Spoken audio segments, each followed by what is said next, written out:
Hello दोस्तों, हमारे blog में आपका स्वागत है। आइए आपसे हम कुछ बातें करते हैं। सोचा कि आज आप लोगों को अपने बारे में बताते हैं। वैसे कुछ लोग हैं जो जानते हैं हम कहाँ के रहने वाले हैं, तो सोचा कि आज आप लोगों को भाई बता दें और आप लोगों से कुछ बातें भी करते हैं। अच्छा लगता है बातें करना। सोचा कि आज बात ही कर लेते हैं आप लोगों से और आप लोगों के साथ बने रहेंगे।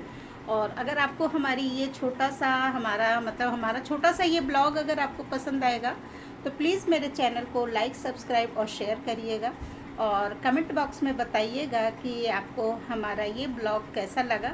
सोचा कि आज हम इस तरह की ब्लॉगिंग करते हैं। आपने मेरा कुकिंग का तो देखा ही है और ऐसे छोटे छोटे ब्लॉग बनाते रहते हैं।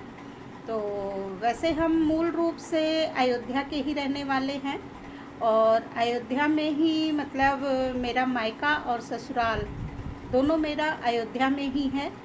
और हम हमारी जो पैदाइश है वो लखनऊ में हुई थी। हमारे पिताजी एजुकेटिव इंजीनियर थे जो अब नहीं हैं।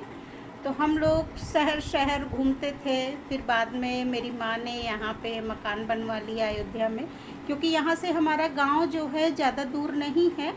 यहाँ से 45 किलोमीटर दूरी पे है हमारा गांव।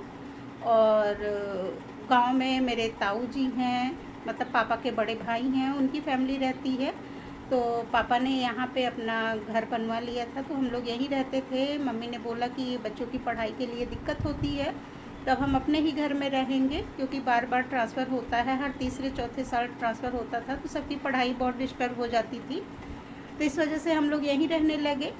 और मैंने यहाँ गवर्नमेंट कॉलेज से जो है इंटर किया और यूनिवर्सिटी से हमने पोस्ट ग्रेजुएट किया। उसके बाद हमने हिंदी से ही हमने पोस्ट ग्रेजुएट किया। और उसके बाद जो है हमने ITI शार्ट हैंड, आप लोग जानते होंगे, उसका मैंने 1 साल का डिप्लोमा किया।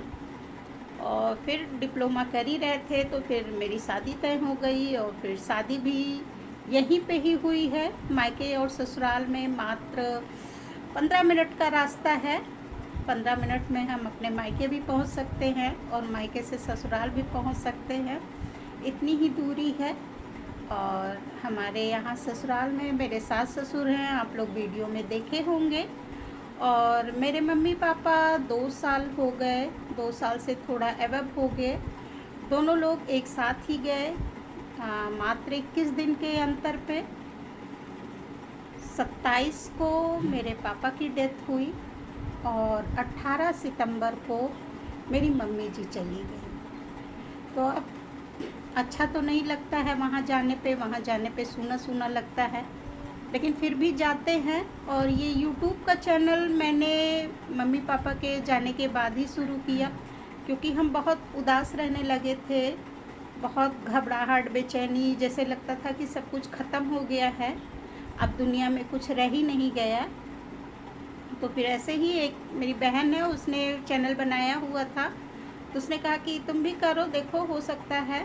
तो फिर जब हम इसमें किए तो इसमें हम थोड़ा व्यस्त हो गए। ऐसा नहीं है कि हमें उनकी याद नहीं आती है, याद आती है, लेकिन जो वो हमें एकांकीपन, खालीपन लगता था, अभी तो वहाँ जाते हैं वो खालीपन तो कभी कोई नहीं भर सकता है, लेकिन अपने आप को व्यस्त कर लिया तो थोड़ा सा हमें भी ठीक ही लगा। नहीं तो डिप्रेशन के शिकार हो गए थे एकदम। सब कुछ जैसे लगता था सब कुछ ख़त्म हो गया है, कुछ नहीं है अब इस ज़िंदगी में कुछ ही नहीं है। क्योंकि पापा का प्यार इतना मिला था कि अब उस प्यार को, हर बच्चों को अपने माँ बाप का प्यार मिलता है, लेकिन हम लोग कुछ खास ही थे। क्योंकि पापा कहीं भी जाते थे तो हम लोगों को साथ लेके जाते थे, बैंक हो, मार्केट हो, कहीं भी जाना हो, वो इसलिए लेके जाते थे कि हम लोग कभी भविष्य में किसी के ऊपर डिपेंड ना हो, हम लोग अपना सारा काम स्वयं कर सके। इसलिए वो हम लोगों को हर जगह लेके जाते थे कि तुम लोग देखो, सीखो कैसे क्या होता है। एक बार हम लोगों को, बचपन की बात है, हम 7th में रहे होंगे और मेरी दीदी शायद इंटर में रही होंगी, इतनी ही थी, और पापा बनारस में रहते थे। बहुत ही रोचक कहानी है। तो हुआ क्या था कि उन्होंने चैलेंज दिया कि तुम लोग इतने पढ़ी लिखी हो कि अकेले तुम लोग बनारस नहीं आ सकती हो। और पापा उस समय बनारस में जॉब करते थे और हम लोग यहाँ अपने घर में रहने लगे थे।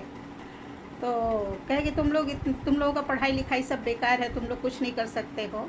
तो हम लोग कहे कि चलो अब ये बनारस जाते हैं तो हम लोग इनको सरप्राइज़ देंगे। एड्रेस भाई पूछ लिया था पापा से, कहाँ है कैसे है, जानते ही थे। फिर हम और दीदी, भाई छोटा था तो भाई तो नहीं गया क्योंकि उसको टूर जाना था, वो शिशु मंदिर में पढ़ता था। तो हम दोनों बहनें जो हैं तैयार हुए और ट्रेन से पहुंच गए। ट्रेन से पहुंचे, फिर वहां से हम लोगों ने रिक्शा किया स्टेशन से और फिर उनके घर पे जाके हम लोग उनके घर पे ही उतरे। तो फिर अब पापा तो थे नहीं क्योंकि पापा तो ऑफिस गए हुए थे। तो फिर हुआ क्या कि फिर जो उनकी मकान मालकिन थी जहाँ पे पापा रहते थे रेंट पे लेके रूम, तो उन्होंने एक चपरासी को भेजा जो उनके यहाँ बगल में चपरासी था कि पड़ोसी था, कोई था हमें नहीं पता है कौन था। उन्होंने भेजा, ज़्यादा दूर नहीं था ऑफिस पापा का। तो वो गया, बुलाया, कहा कि आपकी बेटियाँ आई हुई हैं। तो कहे हैं हमारी बेटियाँ आई हुई हैं, ये तो असंभव की बात है। और जब फिर थोड़ी देर बाद फिर पापा भी आ गए और फिर इतने खुश हुए। हम लोग भी आज उस चीज़ को याद करके बहुत खुश होते हैं कि हम लोगों ने उनके चैलेंज को एक्सेप्ट किया था और पूरा भी किया। तो ये सब छोटी छोटी चीज़ें याद रहती हैं, माँ बाप के साथ बिताया हुआ पल ये कभी नहीं भूलता है।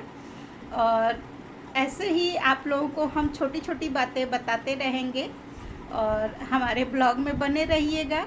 अगर आपको हमारा ब्लॉग पसंद आएगा तो प्लीज़ चैनल को लाइक, सब्सक्राइब और शेयर करिएगा और कमेंट बॉक्स में बताइएगा कि हमारा ये ब्लॉग कैसा लगा। और कोशिश करेंगे ऐसे ही